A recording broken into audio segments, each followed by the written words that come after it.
हाय student, याच्या आधीच्या लेक्चरला बघा आपण टाईप नंबर सेकंडमधले काही एक्झाम्पल्स सॉल्व केलेले आहेत. तोच टाईप आता आज कंटिन्यू करणार आहोत. त्यातले एक्झाम्पल्स बघा. आता नेक्स्ट क्वेश्चन आपला तो फिक्सच राहणार आहे. Find the joint or combine equation of the two lines. तो क्वेश्चन आहे. आता त्याच्यामध्ये आपण बघितलं काही एक्झाम्पल्स आपल्याला स्लोप दिले होते किंवा दोन्ही इक्वेशन लाईनचे दिले, इन्क्लेशन दिले होते, त्या टाईपचे झालेत. आता आज जे का आपल्या आजचं लेक्चर आहे त्या टाईपचे एक्झाम्पल्स बघा. काय क्वेश्चन वाचूयात. पासिंग थ्रू द पॉईंट दिलाय 2, 3 and parallel to the coordinate axis. First लेक्चरला आपण बेसिक बघितलंय आणि तो पॉईंट 11वीत पण झालाय. Equation of the line parallel to the coordinate axis म्हणजे equation of the line parallel to the X axis आणि वाय ॲक्सिस हा एक कन्सेप्ट झालेला आहे आपल्याला. ठीक आहे. मग आता त्याच्यावरून त्या कन्सेप्टचा यूज करून हे एक्झाम्पल सोडवायचं आहे. इक्वेशन ऑफ लाईन पॅरलल तर त्या लाईनचं इक्वेशन थेअरीच्या फॉर्ममध्ये आपल्याला काय मिळतं. अबाऊला y is equal to plus B आणि बिलोला y is equal to minus B. Equation of line parallel to X ॲक्सिससाठी बघितलं. तर वाय ॲक्सिससाठी जर असेल तर वाय ॲक्सिस असल्यामुळं इक्वेशन लेफ्टला मिळेल X is equal to plus A आणि राईटला असेल तर एक्स म्हणजे that is plus or minus X is equal to plus or minus A. हे थेरीच्या फॉर्ममध्ये बघितलं. आता काय सांगितलं बघा. पासिंग थ्रू द पॉईंट दिले 2, 3 and parallel to the coordinate axis. आता 2, 3 म्हणजे कोऑर्डिनेट सिस्टीममध्ये आपण एखादा ग्राफ काढताना फर्स्ट जो काय पॉईंट असेल एक्स ॲक्सिसवर असेल, सेकंड पॉईंट हा वाय ॲक्सिसवर, या मेथडनी काढतो. त्या मेथडनी पण हे एक्झाम्पल सुटते. पण दिलेल्या कॉन्सेप्टचा यूज करून जर आपल्याला सॉल्व करायचं असेल एक्झाम्पल तर बघा. आता कोऑर्डिनेट सिस्टीममध्ये एक्स ॲक्सिस आणि वाय ॲक्सिस रिप्रेझेंटेशन करूया. एक्स ॲक्सिस आणि वाय ॲक्सिस. ठीक आहे. आता नंतर बघा. आता parallel to the coordinate axis म्हणजे एक्स ॲक्सिसला पॅरलल लाईन असणार आहे ही. ठीक आहे. नंतर वाय ॲक्सिसला एक पॅरलल लाईन.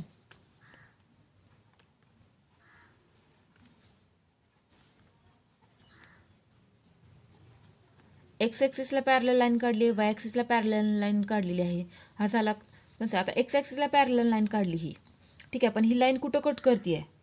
वाय ॲक्सिसला कट करते. आणि वाय ॲक्सिसवर पॉईंट आपला काय दिलाय 2, 3 म्हणजे इथं वाय ॲक्सिसला पॉईंट आहे 3. ठीक आहे. म्हणजे हा वाय इज इक्वल टू 3 हे लाईनचं इक्वेशन मिळेल. नंतर म्हणजे आपण हे पण बघितलं आहे. Equation of line parallel to x axis. X axis असेल तर वाय बरोबर इक्वेशन मिळतं. तो फॉर्म झाला.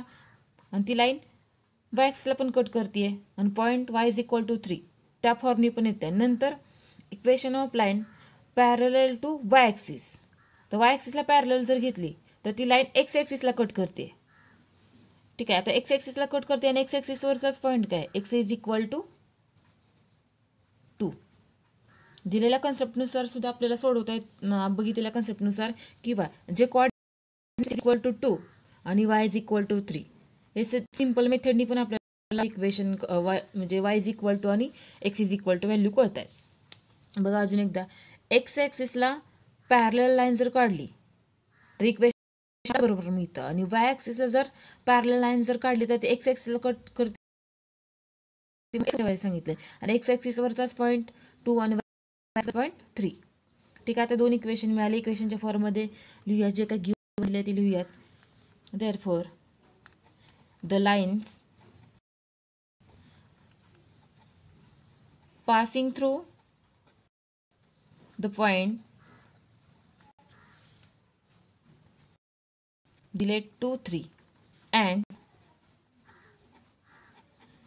parallel to the coordinate axis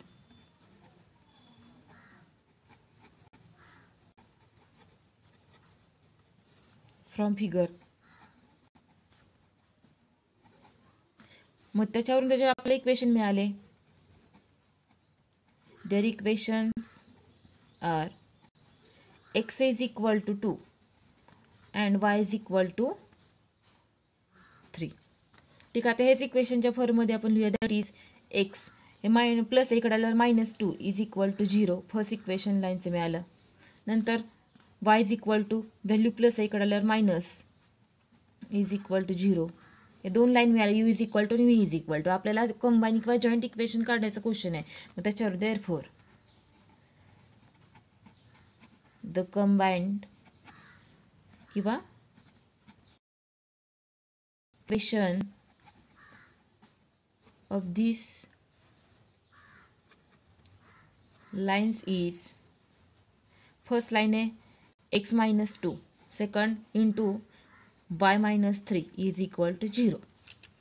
ठीक आहे. आता दोन टर्म्स आलेत. एक्सनी या टर्मला मल्टिप्लाय करा, -2नी या टर्मला मल्टिप्लाय करा, एक्सनी मल्टिप्लाय करूया, एक्स इंटू वाय, नंतर मायनस एक्स इंटू -3 -3x, -2नी मल्टिप्लाय करूया, -2 into Y, -2 into Y, -2 into -3, minus minus मल्टिप्लिकेशनमध्ये +2 इंटू 3 6 इज इक्वल टू 0. हेच आपल्याला रिक्वायर्ड जॉईंट किंवा कंबाईन इक्वेशन मिळालं. दिस इज द रिक्वायर्ड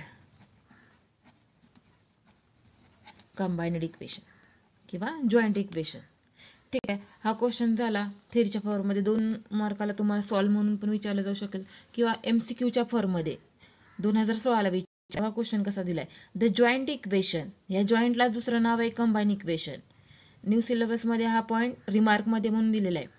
ठीक आहे. मग मी ह्या क्वेश्चनमध्ये डायरेक्ट दिलाय जॉईंट किंवा combine equation of the pair of lines passing through the point 2, 3 and parallel to the coordinate axis. त्याच्यामध्ये ABC त्यातला आता आपण हे एक्झाम्पल सोडवले, त्याच्यावरून तुम्ही आन्सर त्याचं सिलेक्ट करताना ए ऑप्शन्स लिहिणार.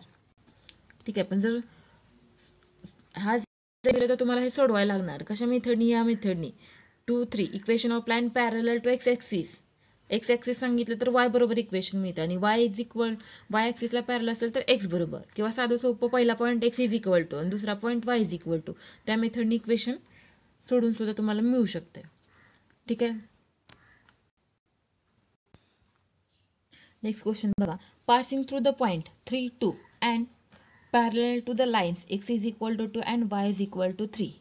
बघा आता आधीच्या क्वेश्चन सारखाच क्वेश्चन आहे. आधीच्या क्वेश्चनमध्येच पॉईंट दिला होता आणि कोऑर्डिनेट सिस्टीम सांगितलेली, आणि आता त्याच्यामध्येच पॅरलल लाईन सांगितले x इज इक्वल टू आणि y इज इक्वल टू 3. आता मग आपण जे काय पॉईंट आहे त्याच्यावरून इक्वेशन काढूयात. आणि थोडासा चेंज आपल्याला कन्फ्यूज करण्यासाठी फक्त या पॅरलल लाईन दिलेल्या आहेत. ठीक आहे. ॲक्च्युली या पॅरलल लाईन नाही आहे आपल्याला, पण मी बघूयात कोऑर्डिनेट सिस्टीम आधीच्या एक्झाम्पल्सवरून. ठीक आहे. आता पॉईंट आहेत पासिंग थ्रू द पॉईंट 3, 2 म्हणजे equation of line X axis आणि वाय ॲक्सिस. एक्स ॲक्सिसला लाईन पॅरलल लाईन काढली आपण, ही लाईन असेल एक्स ॲक्सिसला, म्हणजे एक्स ॲक्सिसचं पॅरलल म्हणजे ही लाईन कुठं वाय ॲक्सिसला कट करते, म्हणजे एक्स ॲक्सिस असेल पॅरलल लाईन तर वाय बरोबर इक्वेशन मिळणार. ठीक आहे. नंतर वाय ॲक्सिसला पॅरलल लाईन काढली, ही लाईन, पण ही लाईन कुठं कट करते, एक्स ॲक्सिसला कट करते, म्हणजे एक्स इक्वल टू इक्वेशन मिळणार. ठीक आहे. पण एक्स ॲक्सिसवर पॉईंट काय असणार आहे, एक्स इज इक्वल टू 3, 2. नाही तर इथे तर पॉईंट ऑफ इंटरसेक्शन बघितलं तर आपल्याला इथं काय मिळणार, कोऑर्डिनेट सिस्टीम 3, 2 कळलं. म्हणजे आपण लाव थेअरीचा फॉर्म, एक्स ॲक्सिसला parallel equation of line parallel to x axis असेल तर वाय बरोबर इक्वेशन मिळतं, आणि वाय ॲक्सिसला जर पॅरलल लाईन असेल तर एक्स बरोबर इक्वेशन मिळतं. त्या मेथडनी झालं. म्हणजे आपल्याला जे इक्वेशन पाहिजे होते एक्स इज इक्वल टू 3 आणि वाय इज इक्वल टू 2 हे मिळाले. नंतर त्यांनी काय सांगितलंय, parallel to the lines x is equal to 2 आणि वाय इज इक्वल टू 3. ठीक आहे. आता एक्स ॲक्सिसला जर पॅरलल लाईन घेतली तर कुठली येणार, पॅरलल लाईन घेऊयात. आता एक्स खाली एक्स ॲक्सिसला पॅरलल लाईन लाईन घेतली. ठीक आहे. एक्स ॲक्सिसला पॅरलल लाईन म्हणजे ती वाय ॲक्सिसला कट करते, म्हणजे हे लाईनचं इक्वेशन मिळालं वाय इज इक्वल टू 3. नंतर equation of line parallel to Y axis, Y ॲक्सिसला पॅरलल लाईन घेऊया, ही लाईन, आणि ती लाईन कुठं कट करते, एक्स ॲक्सिसला, आणि एक्स ॲक्सिसचं इक्वेशन काय दिलं इथं, x is equal to 2.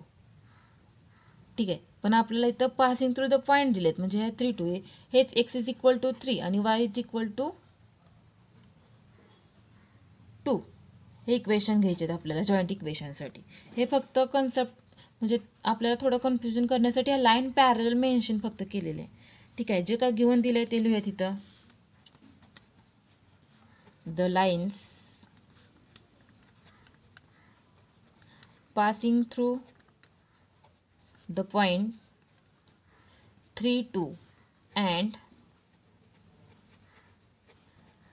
parallel to the lines x is equal to 2 and y is equal to 3. From figure त्याच्यावर इक्वेशन मिळतील आपल्याला, that is x is equal to 3 and y is equal to 2. या फॉर्ममध्ये साधं सोपं, पहिला point x ॲक्सिसवर असतो आणि दुसरा पॉईंट y ॲक्सिसवर असतं. किंवा आपलं इक्वेशन x ॲक्सिसला पॅरलल असेल तर y बरोबर आणि y ॲक्सिसला असेल तर x बरोबर इक्वेशन. मग इक्वेशनच्या फॉर्ममध्ये लिहूया, दॅट इज x प्लस इकडे value -3 is equal to 0 plus इकडे -2 इज इक्वल टू 0. हे दोन इक्वेशन मिळाले. ठीक आहे, त्याच्यावरूनच आपल्याला काढायचं आहे कंबाईन इक्वेशन किंवा joint equation. The combined equation is, आता first x -3 into y -2 is equal to 0. एक्सनी पूर्ण ब्रॅकेटला मल्टिप्लाय, -3नी पूर्ण ब्रॅकेटला मल्टिप्लाय, एक्सनी मल्टिप्लाय करूयात, x into Y, x into Y, नंतर x इंटू -2 -2x, -3नी -3 into Y, -3 into Y term येईल, -3 into -2 minus plus 6 is equal to 0. या आपल्याला मिळालं रिक्वायर्ड जॉईंट इक्वेशन किंवा combine equation. This is the required joint equation of this two lines. बघा आता हे एक्झाम्पल झालं. एक होमवर्कसाठी एक्झाम्पल तुम्ही सोडवायचं आहे. पहिला example point 1 2 and parallel to the axis, त्याच्यावर आन्सर दिले. म्हणजे आता इक्वेशन तुम्हाला इथं काय मिळत, 1 2 पॉईंट दिलेत. Equation of line parallel to x axis असेल तर वाय बरोबर इक्वेशन म्हणजे वाय इज इक्वल टू 2 आणि वाय ॲक्सिसला पॅरलल असेल तर एक्स बरोबर एक्स इज इक्वल टू 1. म्हणजे तुम्हाला इक्वेशन दोन मिळतील, एक्स इज इक्वल टू 1 आणि वाय इज इक्वल टू 2. हे दोन इक्वेशन आणि इक्वेशनच्या फॉर्ममध्ये लिहून ते त्या दोन इक्वेशनचं मल्टिप्लिकेशन करून तुम्हाला हे कंबाईन इक्वेशन किंवा जॉईंट इक्वेशन मिळेल. नेक्स्ट एक्झाम्पल बघा, which at a distance 9 unit from Y axis. आता इथं डिस्टन्स दिलेलं आहे. ठीक आहे, म्हणजे त्या जो काय आपण बेसिकचा पॉईंट बघितला त्यातला प्रत्येक कन्सेप्टच्या ह्याच्यावर एक्झाम्पल्स निघतात. बघा पॅरलल सांगितलं जाते कधी किंवा एखाद्या वेळेस डिस्टन्स सांगितलं जातं. आता इथं डिस्टन्स, आधीचे 2-3 एक्झाम्पल्स पॅरललच्या कन्सेप्टने लगे कळत होतं. आता डिस्टन्स सांगितलं आहे, तोच फॉर्म आहे, फक्त थोडा चेंज करून दिला आहे. आता कोऑर्डिनेट सिस्टीममध्ये बघू.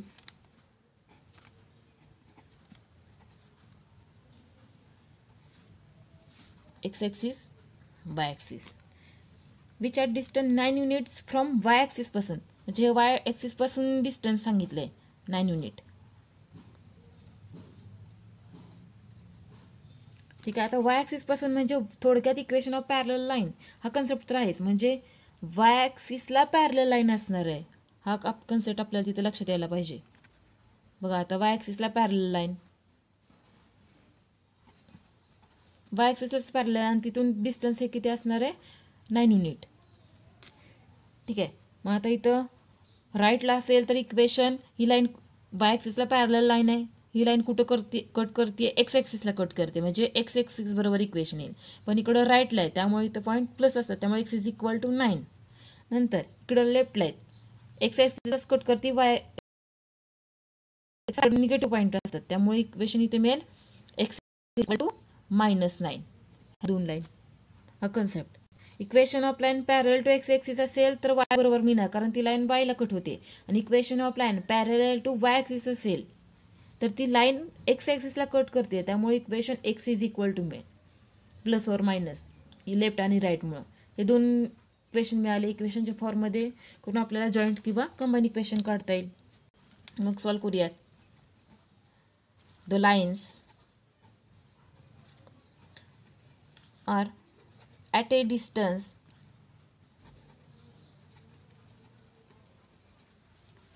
9 unit from axis. From figure त्याच्यावरून त्याचे इक्वेशन मिळतात आपल्याला. Their equations are, first equation मिळालं मग x is equal to 9 and second x is equal to -9. मग त्याच इक्वेशनच्या फॉर्ममध्ये लिहूया, दॅट इज प्लस इकडे आलं -9 is equal to 0 first, second minus इकडे आलं प्लस होईल and +9 is equal to 0. u is equal to आणि v is equal to line मिळाली आपल्याला. त्याच्यावरून जॉईंट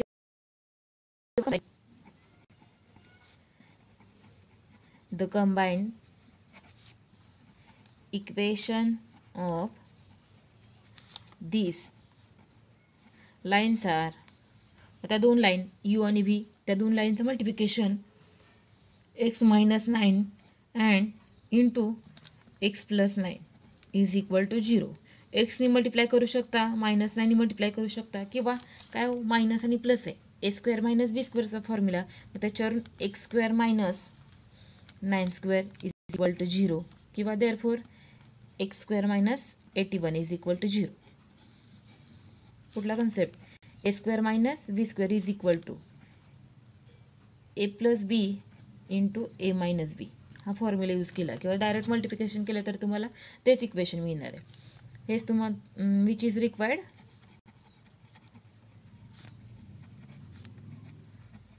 जॉईंट किंवा कंबाईंड इक्वेशन होतं. ठीक आहे. आता या टाईपमध्ये अशा वेगवेगळ्या टाईपचे एक्झाम्पल्स म्हणजे पॅरल असेल, पॉईंट असेल, इन्क्लिनेशन असेल, या टाईपचे संपलेत. नेक्स्ट लेक्चरला बघूया, जरा हाच टाईप आहे, अजून 2-4 एक्झाम्पल्स आहेत. जरा त्या ह्याच्यामध्ये परपेंडिक्युलर किंवा एखादे पासिंग थ्रू पॉईंट या टाईपचे एक्झाम्पल्स आहेत. नेक्स्ट लेक्चरला बघूया. थँक्यू.